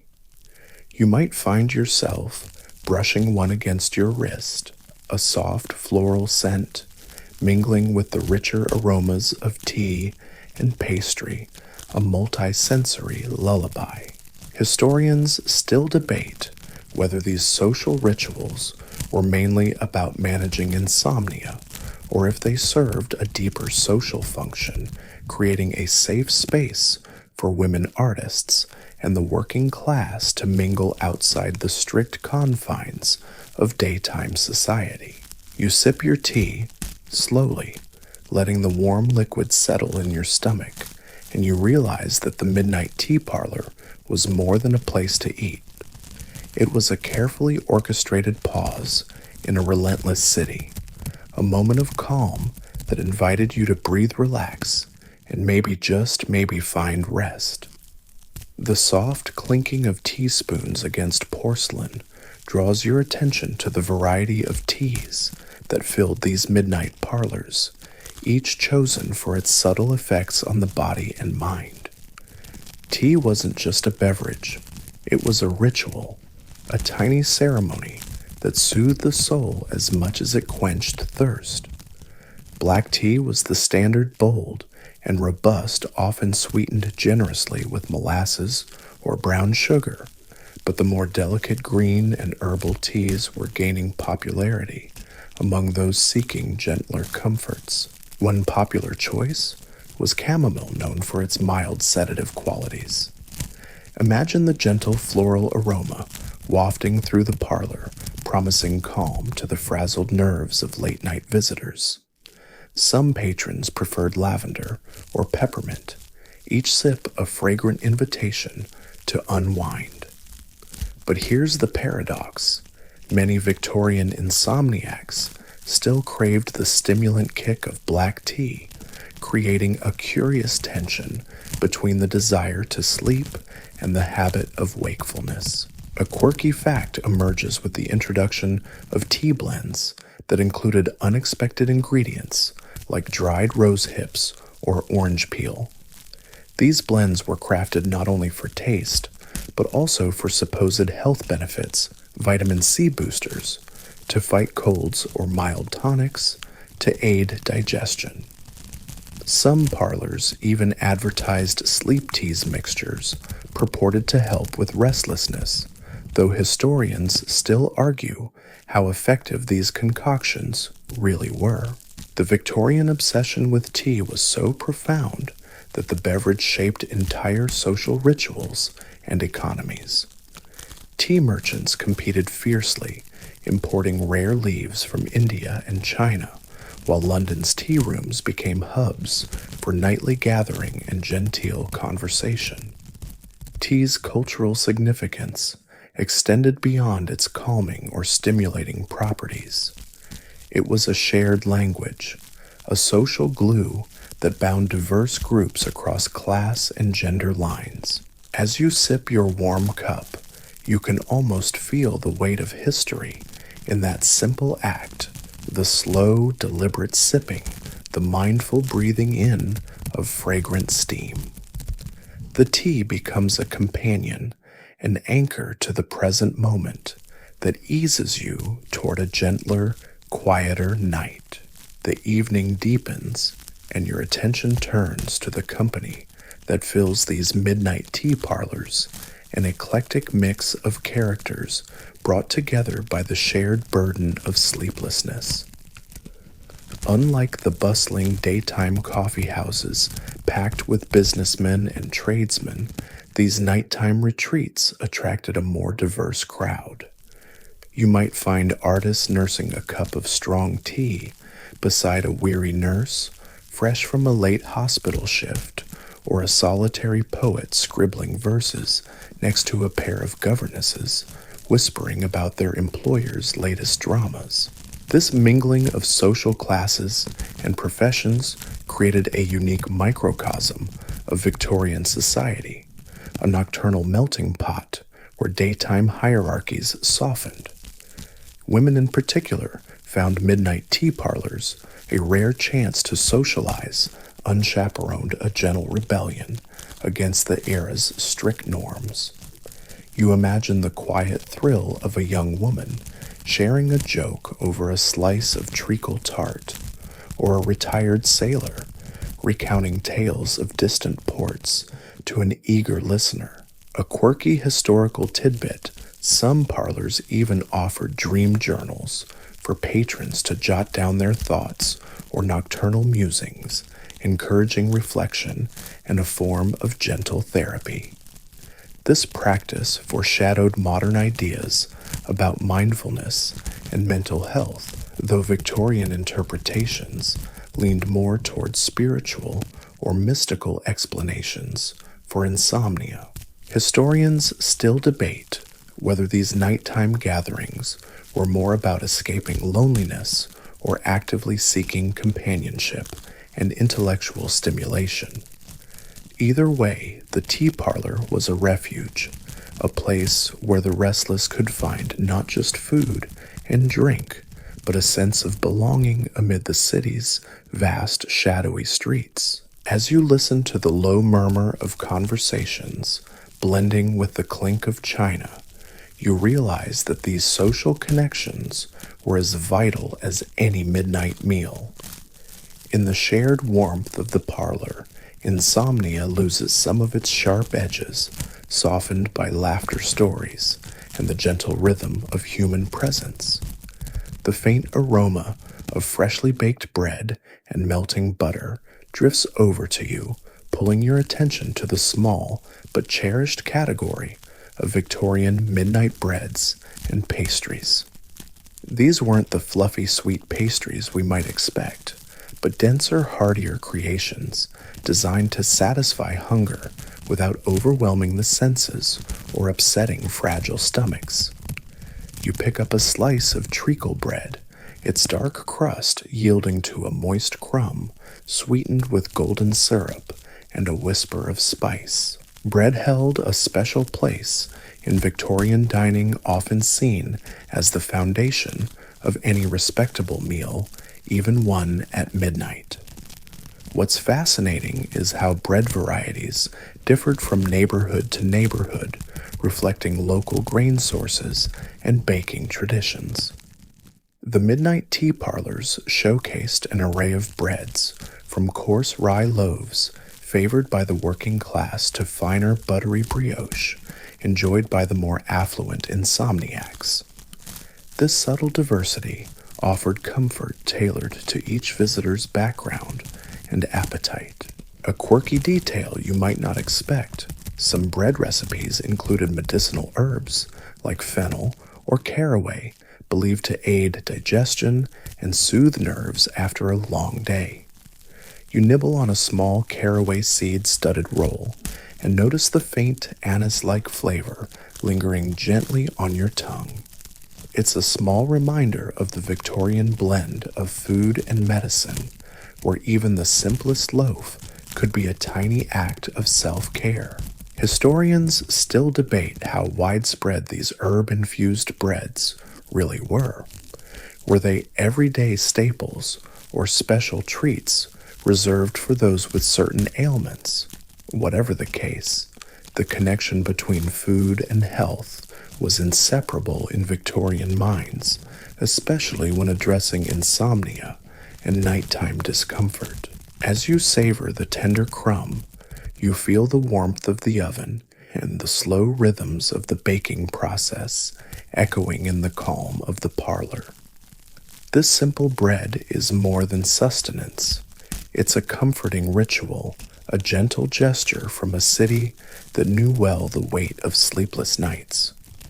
Your eyes drift to the delicate porcelain dish holding slices of cucumber sandwiches, a staple of Victorian tea culture, but here given a nocturnal twist. These sandwiches, thinly sliced and lightly buttered, are surprisingly refreshing amid the heavier midnight fare. The crisp coolness of the cucumber contrasts with the warmth of the tea and the richness of nearby pastries, offering a subtle palate cleanser for the late-night eater. Victorian insomniacs valued these light bites for their perceived ability to calm the stomach and ease the digestive process, a crucial consideration when eating so close to bedtime. The popularity of cucumber sandwiches also reflected the era's evolving food culture, which increasingly embraced balance and refinement, even in the smallest details of a midnight menu. A quirky note to brighten your thoughts: some midnight tea parlors added a sprinkle of finely chopped mint or dill to the sandwich filling, infusing the bites with a hint of herbal freshness that whispered promises of restful sleep. This attention to subtle flavor combinations showcased the thoughtful care put into even the simplest dishes. Historians still argue whether these sandwiches were truly consumed for their calming effects, or if they were more of a fashionable statement among the middle and upper classes trying to maintain daytime decorum into the wee hours. Regardless, cucumber sandwiches became a beloved part of the nocturnal ritual. You take a small bite, savoring the crisp texture and cool moisture, feeling a fleeting sense of calm. It's a reminder that Victorian insomnia wasn't just about the struggle to fall asleep. It was about the moments in between quiet rituals that made the restless night a little more bearable. The midnight tea parlor, with its delicate balance of flavors and textures, offers a gentle refuge, a space where even a humble cucumber sandwich can become a small act of care in a world that never truly rests. As the night deepens, you notice a new addition arriving at your table, a small, elegant dish of blancmange, the Victorian dessert famed for its soothing texture and subtle flavor. This pale, creamy pudding, often made from milk sugar and gelatin or isinglass, was believed to be light on the stomach and easy to digest, making it a popular choice for those battling insomnia. The experience of eating blancmange is uniquely calming. The smooth, silky texture melts slowly on your tongue, accompanied by faint hints of almonds or rosewater. It's a gentle indulgence that seems designed to ease the mind as much as satisfy hunger. In an era before modern sleep aids, such food choices were both a comfort and a form of self-medication. A quirky Victorian twist lies in the use of isinglass, a substance derived from fish bladders, as a setting agent. While this might sound odd today, it was prized for creating a delicate, jiggly texture that distinguished blancmange from heavier puddings. Some recipes even included shredded chicken, though by midnight most versions were purely sweet and mild. Historians still debate how much of blancmange's soothing reputation was based on its ingredients versus the comforting ritual of eating itself. Was it the food or the ritual that calmed the restless sleeper? Probably a little of both. As you spoon the cool dessert into your mouth, you feel a sense of quiet indulgence, a soft contrast to the sharper flavors you've encountered earlier. This delicate treat embodies the Victorian midnight tea parlor's mission to offer gentle pleasures that ease the mind and body toward rest. With every bite, the world feels just a little softer, a little more forgiving as the city's nocturnal rhythm carries on outside the window. Your fingers wrap around a delicate cup of hot chocolate, its rich aroma curling up like a gentle invitation to linger just a little longer. Victorian hot chocolate was quite different from the sugary versions we enjoy today. Thicker, often bitter, and brewed from pure cacao, it was considered both a luxurious treat and a mild stimulant. This paradox sits comfortably in the context of midnight tea parlors, where insomniacs sought both comfort and alertness to carry them through long, restless hours. The preparation of hot chocolate was an art form. Served with a tiny silver spoon to stir in a bit of sugar or cream, it arrived in a small porcelain cup that held enough to satisfy without overwhelming. You can almost feel the warmth spreading through your hands as you take a slow sip, the bitter notes mingling with subtle hints of cinnamon or vanilla. A quirky Victorian custom involved adding a pinch of cayenne pepper to hot chocolate. This might sound surprising now, but the spicy kick was thought to stimulate circulation and digestion, helping weary bodies to relax. Of course, not everyone appreciated the fiery twist. Some patrons preferred their chocolate plain, while others swore by the invigorating power of the pepper. Historians still argue whether hot chocolate's stimulant properties helped or hindered Victorian insomniacs. Did the slight caffeine boost prolong their wakefulness, or did the warmth and ritual of drinking it ease their minds? The answer likely varied by individual. As you savor the less warm drops, the balance between indulgence and necessity feels clear. Midnight treats were not simply about taste, but about managing the delicate dance between sleeplessness and rest. The hot chocolate, with its bittersweet complexity, mirrors the paradox of the night itself, both comforting and slightly unsettling, inviting you to stay awake just a moment longer. Your eyes catch the flicker of candlelight, reflecting off silver cutlery, as a waiter sets down a small plate of anchovy toast, a curious yet beloved Victorian midnight snack.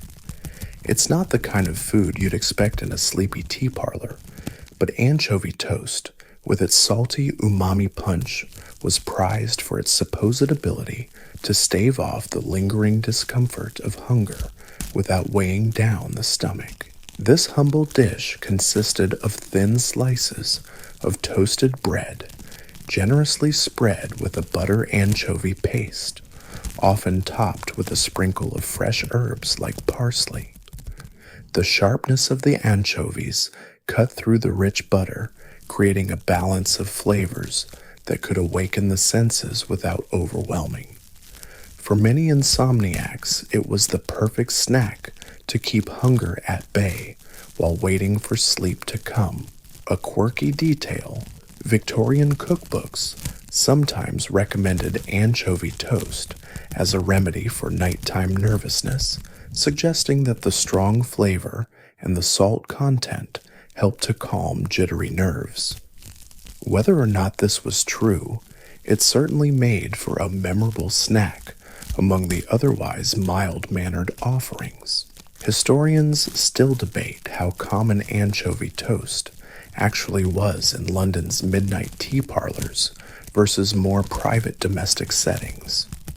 Some believe it was more of a gentleman's late-night indulgence, while others argue it crossed social boundaries, embraced for its practicality and taste. As you nibble the crisp toast, the salty tang lingers, sharpening your senses just enough to stay alert, but not restless. It's a reminder that Victorian insomniacs didn't just seek sweetness and softness. Sometimes they craved a little bite, something grounding amid the quiet hum of the night. This dish embodies the complexity of midnight eating, a mix of necessity, tradition, and a touch of indulgence, all playing their part in the delicate ritual of sleepless hours.